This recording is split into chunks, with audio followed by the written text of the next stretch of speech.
tutaramenya ikintu na kimwe kuri Yesu, hari ikintu cyari mu mitima yacu twaramukunda. Kumukorera n'umuriro kandi atabintu byinshi cyane uramenya kuri Bibiri ivyita urukundo. Imana utiyumvira igihembo na kimwe, utiyumvira merci y'umuntu n'umwe. Ikibazo si n'abantu, ikibazo ni wewe nyene. Hinduka wewe nyene, ubikemura indani. Urabiza ati uyu muzi nawe uranduye, igiti ntikizosubira kunana. Ubwira uza aho nyene wumvise Imana.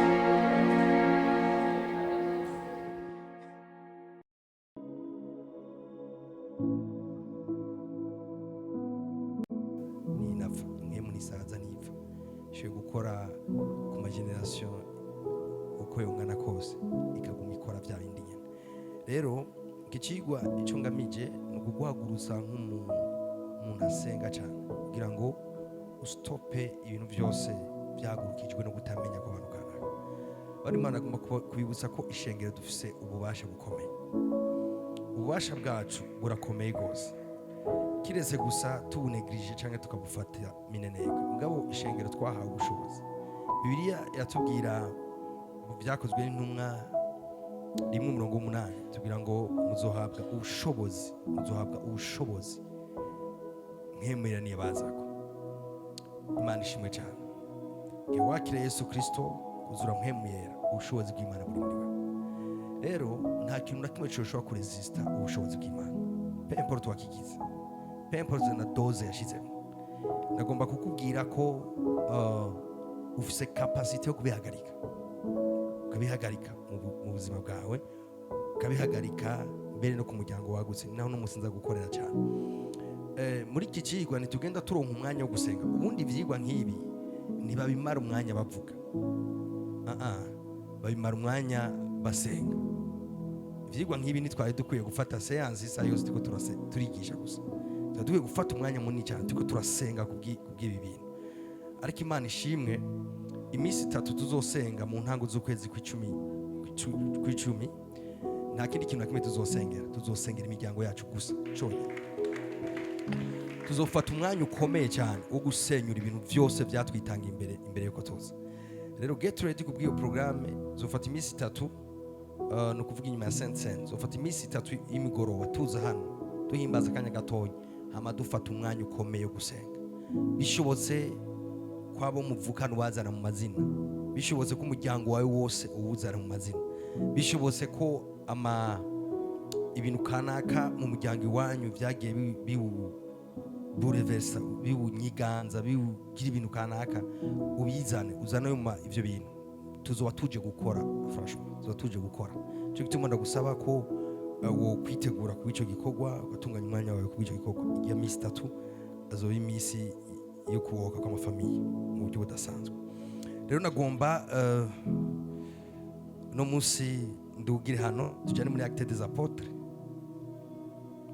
ivyakozwe n'intumwa igice 16 umurongo waho wa 31. Reka mere ngaho hava ngo baramwishura batizere umwami Yesu urakira mwe nabo mu nzu yawe.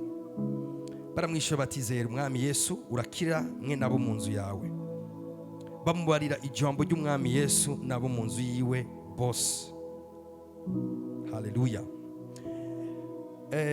Uyu ni wa murinzi igihe Paulo na Sila bari barindiwe mu ibohero, hama ubushobozi bw'Imana burigaragaza.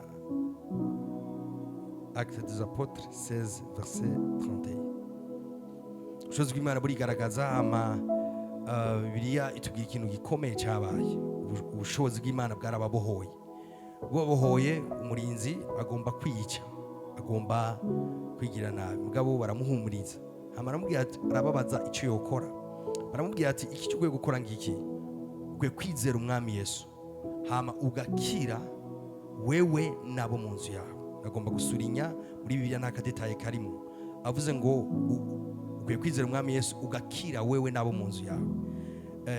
Nagomba ndabumvishe ko aka kajambo ashize ko ngo wewe nabo mu nzu yawe sakajambo kamutorose, ni jambo rikomeye cyane. Haleluya.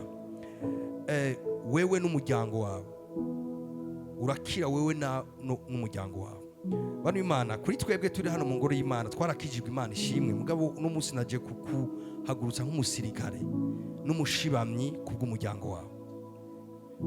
Umuryango ni ikintu gikomeye cyane, kandi ni ikintu udakwiye kunegrija, ni ikintu ukwiye gufata nkama ugasengera abo mu nzu yawe bagakira. Reka ndakubwira ikintu gikomeye cyane, ukazokizwa uri wenyene mu muryango iwanyu uzogira ibibazo by'agakiza kawe. Ni wabuhoka uri wenyene mu muryango iwanyu ukaba deliver ku bukene, ukaba deliver ku nkemu zikwikirana imiryango iwanyu, uzokwamana ibibazo byo mu muryango wawe. Bishobora kudakomoka kuri wewe, muga bigakomoka kubo muvukana, cyo bigakomoka kuri bavyara bawe, cyo bigakomoka kuri ba mama wawe n'abandi. Alo ukwiye gukizwa wewe nabo mu nzu yawe, ukwiye kubohoka wewe nabo mu nzu yawe. Mu yandi majambo, abo mu nzu yawe batarakizwa uracyafise igikorwa. Reka mvuge ukundi kuntu, abo umuryango agakiza utarakinjiza mu muryango wawe uracyafise igikorwa kinini cyane. Muno mwanya sigome mvuge abandi bose batarizera, ngombe mvuge abo mu muryango iwanyu. Turi mu kibazo cy'amafamiye, ngomba mvuge abo mu muryango iwanyu. Utegezwa gukizwa wewe nabo mu muryango iwanyu. Haleluya, Imana ishimwe cyane. Kubera iki abo mu muryango wawe? Ni kubera murambona abantu ugasanga mu muryango wabo hari umwe yacitse umuvumo uri mu muryango wabo, hama aratera imbere, araza kwibujumbura aho baki ibintu bikomeye, iwiwe uhagwa kwibaza ko ho bari muki mvuge gute muri hoteli abantu bose bakomoze umva ibujumbura z'umuntu umwe gusa, azi uwo muntu mu muryango wabo. Ubugwaye uje kurondera akazi ugize iki, bose bafise ahantu adresse imwe gusa kwa naka. Ufise ikibazo cyari cyo cyose afise umuntu umwe gusa yitura kwa naka. Kubera iki? Yakize abo mu nzu iwe ntibakira, yarabohotse abo mu nzu iwe ntibabohoka. Alors nagomba ndaguhagurutsemwo ishaka ryo gukirana nabo mu nzu yawe. Nagomba ndaguhagurutsemo ishaka ryo gusengera, ukaba wari warazimye gusengera imiryango yanyu. Uhaguruka uhereye no munsi gusengera imiryango yawe gushika umunsi uzokumva bari man ndakizera ko ari umwami akiza. Ndavyibuka igihe nakizwa nafashe umwanya wo gusengera imiryango, numva umwe arakijijwe hariya, numva undi arakijijwe hariya. Atacurakora kubw'imiryango yanyu, ushobora gusaza uko nyene ukarinda utaha mu muryango iwanyu by'abakizwa batavyumva. Muga utegezwe guhaguruka ugasova umuryango wawe. Nagomba ndakubwira ko mu muryango iwanyu utari umuntu asanzwe, nuri umuntu asanzwe. Waruzi ko muvukana muri abana 30, mvuze abana ari umuryango, ufata umuryango wagutse 30, abantu 30, ukaba uri wenyene ukijijwe. Nagomba ndakubarire yuko Imana iragukontako kubwo muryango, Imana iragukontako gose kubwo muryango. Mu yandi majambo, ibintu byose biva mu ijuru bigomba gushikira umuryango. Imana ifise umuntu ibicisha ko yitwa wewe, kandi n'agakiza kabo burya Imana ntiyiteze umunyamerika cyane, yiteze wewe kubw'agakiza k'umuryango wawe. Cyo gituma utegeza gufata nkama kubijyanye n'agakiza k'umuryango wawe, utegeza kwifata nkama ibijyanye no kubohoka k'umuryango wawe. Haleluya. Hari abantu ubwabo badafise ikibazo cy'uko bagendera mu ngeso mbi, mugabo bafise stress zabo bavukana, z'abana babo, juste kubera ubuzima babayeho, ugasanga ntigira ryoherwa mu buzima. Kubera iki? Si wari karabikora, mugabo abo bavukana imiryango yabo mu buryo umwe cyangwa ubundi birakwafecta, mu buryo umwe cyangwa ubundi birakwafecta. Rero ndashima Imana kubw'imbohe yambwiye ngo wewe urakizwa nabo mu nzu yawe, bakizwa nyina, urakizwa wewe nabo mu nzu yawe. Vuga ati ndi umuntu adasanzwe ku Mana kubw'umuryango wanje, ndi umuntu adasanzwe ku Mana kubw'umuryango wanje. Nshuti yanje, sinzi icyubahiro baguha, sinzi icyo uri mu muryango iwanyu, sinzi ikibanza baguha, mugabo icyo nzi cyoco hari ubutunzi buhishijwe bukomeye buri muri wewe, kandi Imana yabugushizemo ku muryango wawe. Birivuga ngo dutwaye ubwo butunzi mu nzabya zibumba. Twebwe abana b'Imana hari ikintu dufise, kandi ubwa mbere ntigikwiye kugirira umugisha abandi bo hanze yawe. Ubwa mbere gikwiye kubera umugisha abantu b'indani mu nzu wanyu. Alors c'est très important. Biriya usomye hariya muri 1 Corinthiens ivuga ngo dutwaye ubwo butunzi mu nzabya zibumba. Hari itunga dufise, hari ibintu muri itunga bariko baravuga ngaha, bariko bavuga mpemu yera muri twebwe. Mugabo itunga dufise riragutse cyane. Mwemu yari muri twebwe yazanye ibintu bikomeye cyane muri twebwe.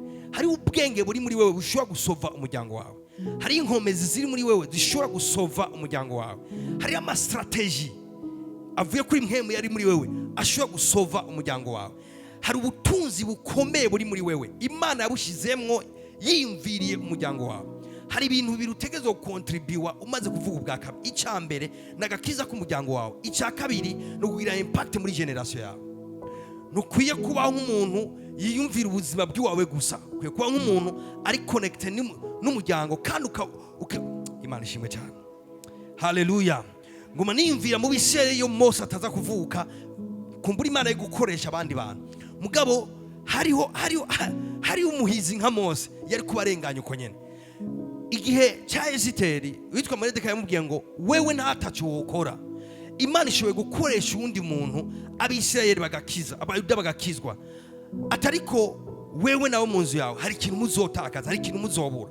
Nshuti yanje nkamwe atacu wokora ku muryango wawe Imana ishoboye kugira ikintu yokora. Muga nkamwe uhaguruka ukagira ikintu kanaka ukoze hariho icubahiro n'ubwiza bizozana ku buzima bwawe kuba warabaye umucunguzi w'umuryango wawe. Haleluya. Sinzi dogre ukunda ko umuryango wawe urashobora kuvise impemu ya Yona. Yona bamubwiye ngo genda ubwire ubutumwa bwiza abininewe. Hama Yona aravuga ati no, aba bantu sishaka ko bakira. Sishaka ko bakira.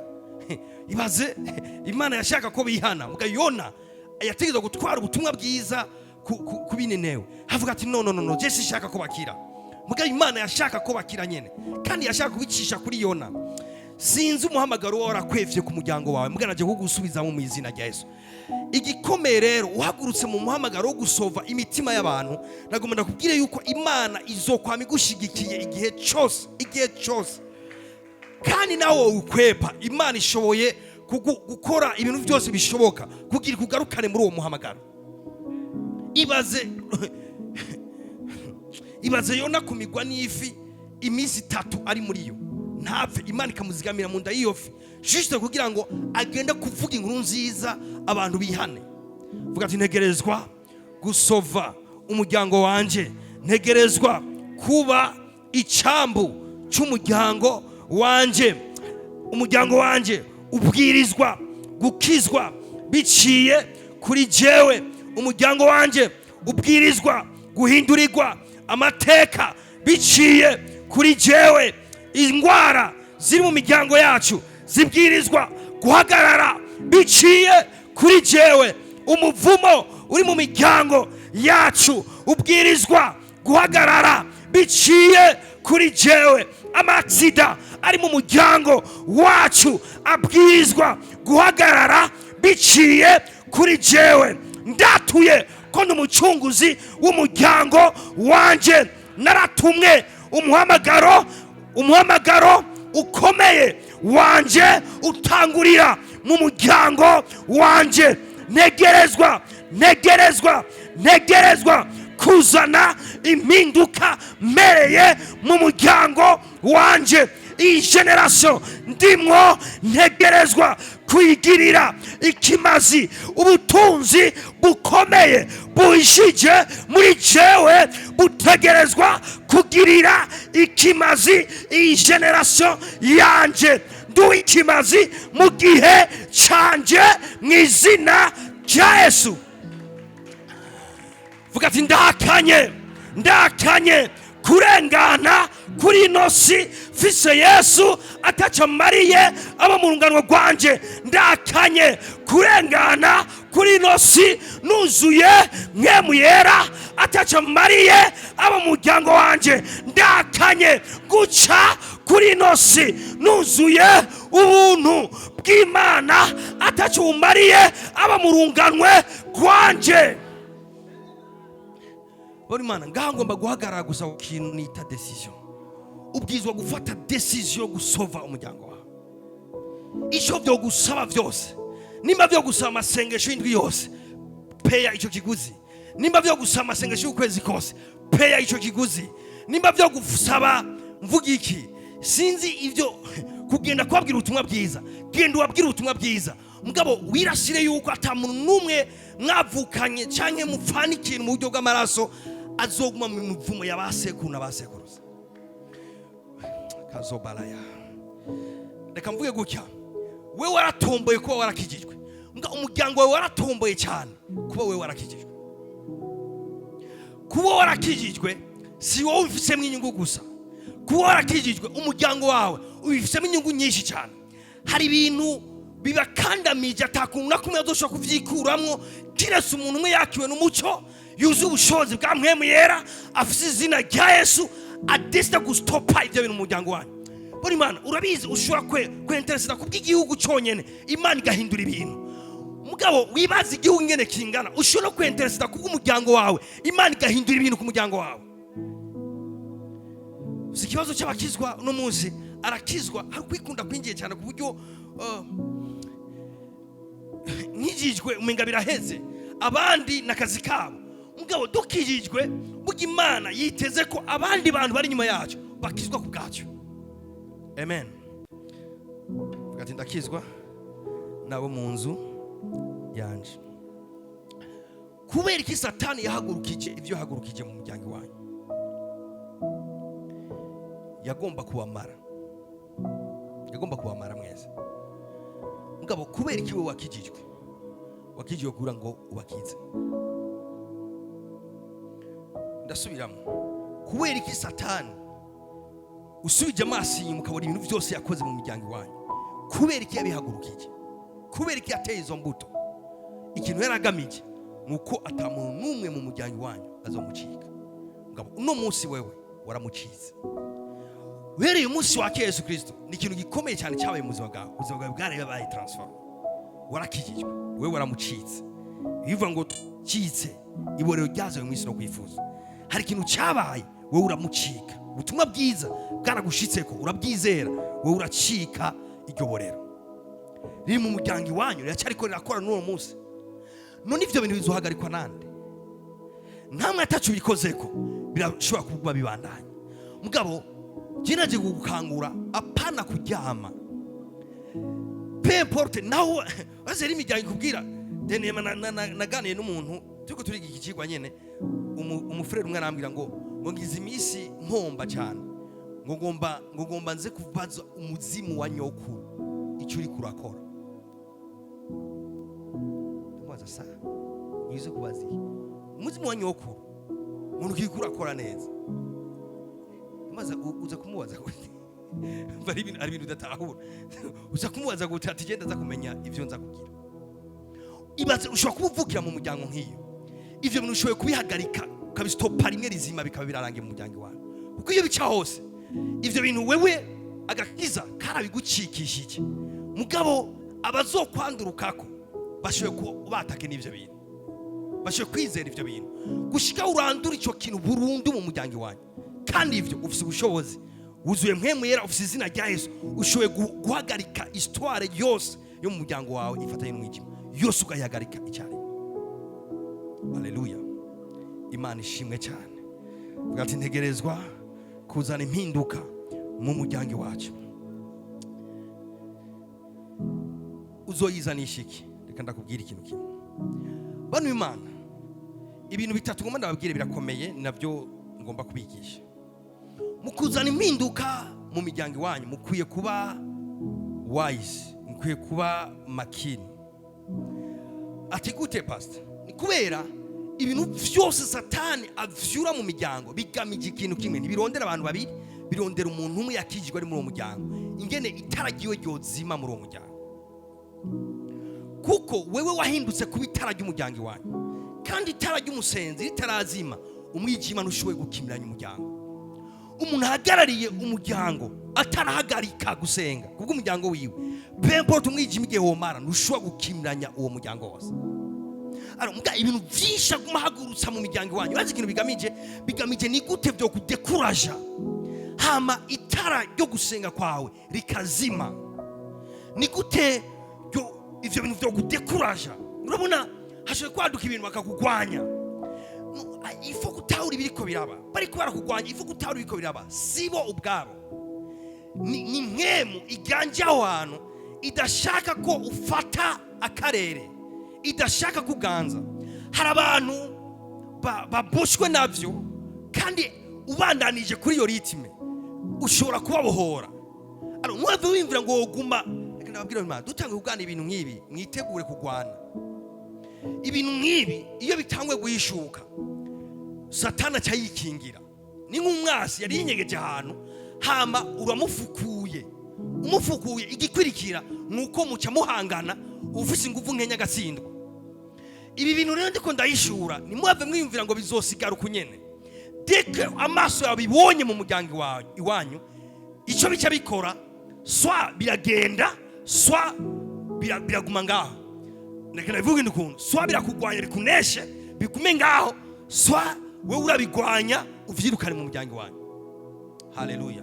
Bwati sishobora gutsindwa n'izina rya Yesu. Igihe cyose ibintu nk'ibi bitangwe guhishurwa urazi ikintu gica biba ni ikindi ndiko nakubwira ni nk'inzoka yari yinyegeje ngaha hamura yifukuye uyifukuye igiza gikwirikira ica yigwanira. Ibi bintu ndiko ndavuga ngaha nkamwe wo butangiye kubona intambara zifatanye n'ibi bintu apana kwimvira ibindi. Fight. Ufise izina rya Yesu uzuye mwemu yera. Fight. Kwana kubwavyo bistope. Shobora gutangura kwigisha ibintu kacumenga ahubwo ntivyahora bigaragara mugabe bice bigaragara ivyinshi gose. Fight n'ubwoba. Kakaro nari ntanze niyo nzoka yinyegeje ngaha ukabona yifuku ivyo igomba igire vyose n'ubwoba. Ivyo igomba igire vyose n'ubwoba uyiteye ivuye mu kibanza c'umwidegemvyo ahantu ata muntu umwe yarazi ko ari kwihari. Ubu rero de gutangwe gumuka amaso ugatangura gushikana ibintu kanaka byawe byaragizwe ibanga mu muryango wanyu. Ubwo nyene intambara zitangura. Mugabo zitanguye nizitangure kukunesha kuko uri muri wewe asumburi mwisi. Fighting navyo be stopping mu buzima bwawe. Haleluya. Sova uwo muryango vrem. Imana ishimwe cyane. Haleluya. Umunsi umwe nsije gatonye inkuru ya Daniel umunsi umwe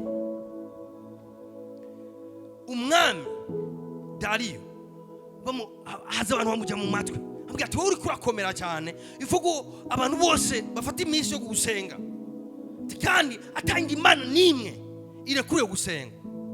Hama cyara vyumva yumva nivyo mbwira akunda Daniel avyumvise cyavuga ati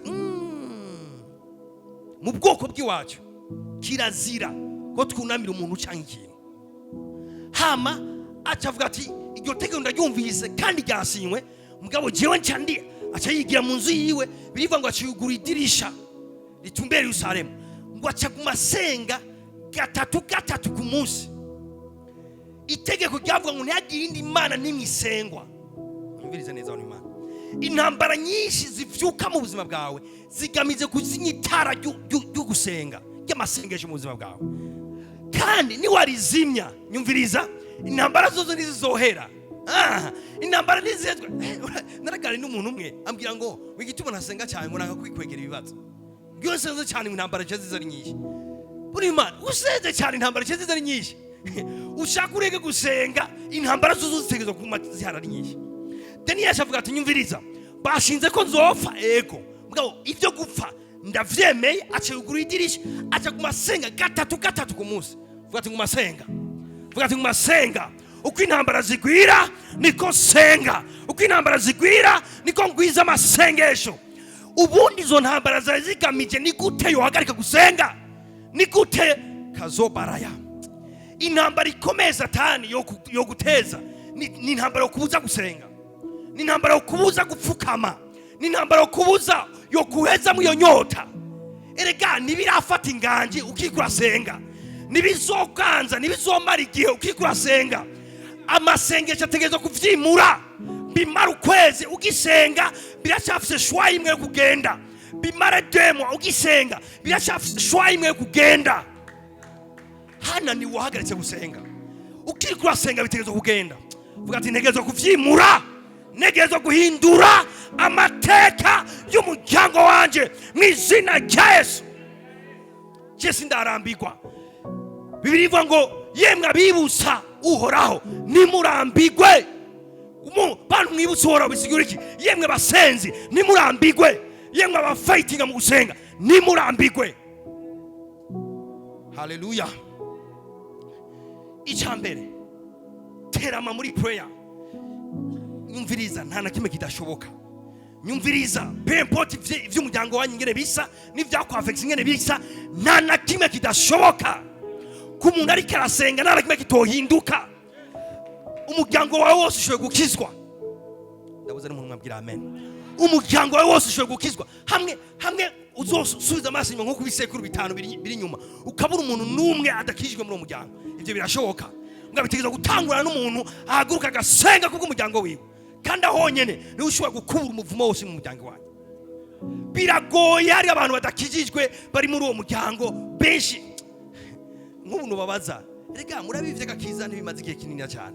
N'abantu baki bafise basekuru wabo bari bakijijwe. Ndabeshe. N'abantu baki cyane. Akaba atari basokuru wanyu bakoranye n'abamissionnaire. Ni baki bafise abantu basekuru wabo bari bakijijwe. None ko tudafise basokuru bacu bari bakijijwe, basokuruza bacu bo bari he? Bari mu biki? Ibaza ibintu bari barimo. Haleluya. Ikintu cya mbere, terama muri prayer. Ikintu kimara ku mwanya munini, mugabo terama kabisa.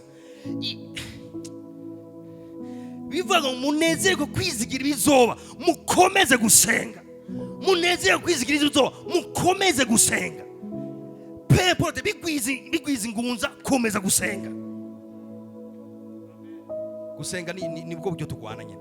Tugwana muri prayer. Imana ishimwe cyane. Icya kabiri,